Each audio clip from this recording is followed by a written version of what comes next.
The nil rate band is the threshold above which inheritance tax is payable. It is currently £325,000 per person and will remain fixed at this amount until 2026. In 2017, the residence nil rate band was introduced as an additional amount that you can pass on tax-free against the value of your family home. It applies to your main residence, not to any other properties you may own.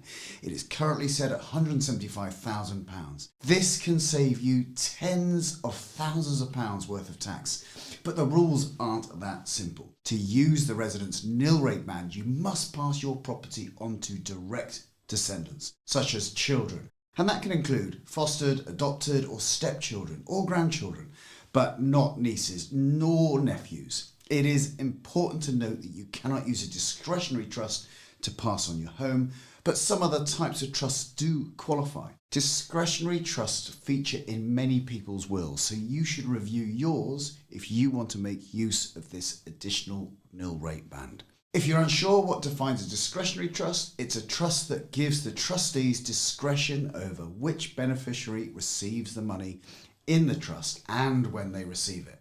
Discretionary trusts provide the greatest flexibility and are sometimes accompanied by a letter of wishes from the settlor, the person who sets up the trust, to provide some guidance to the trustees. Coming back to the residence nil rate band, as I've said, it's currently £175,000, but this allowance reduces if the value of your estate, that's all of your possessions added together, is over £2 million. If your estate is worth more than 2.35 million, you may not benefit from it. Check out my video on this specific topic. The nil rate band and the residence nil rate band can both usually be transferred between married couples and civil partners when one spouse dies, even if they died many years ago. Any unused nil rate band is transferred as a percentage rather than a specific amount of money.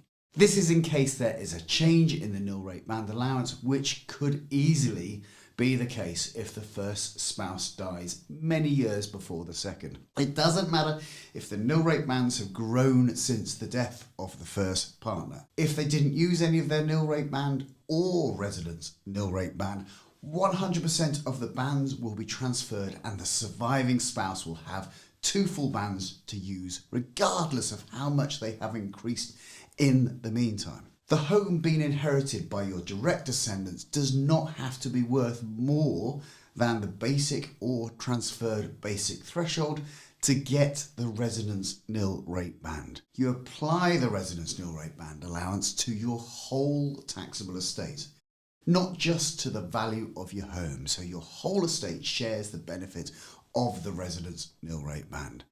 However, if your home is worth less than the maximum available residence nil rate band, you cannot set the unused amount against the other assets in your estate. But the unused amount would be available to transfer to your wife's, husband's or civil partner's estate when you die and they wish to leave the home to their direct descendants. For example, if you leave a home worth £150,000 plus £400,000 of other assets to your son, and £500,000 to your husband, the transfer to your husband will be exempt from inheritance tax.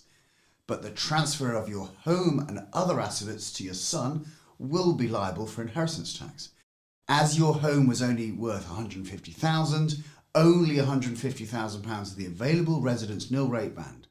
The £400,000 transfer will use all of your available nil rate band, leaving £75,000 liable to inheritance tax.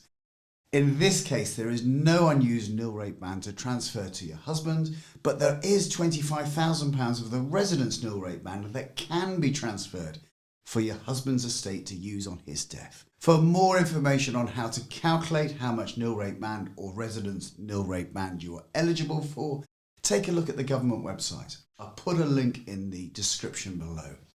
As you can see, the rules are rather complicated, especially on the second death.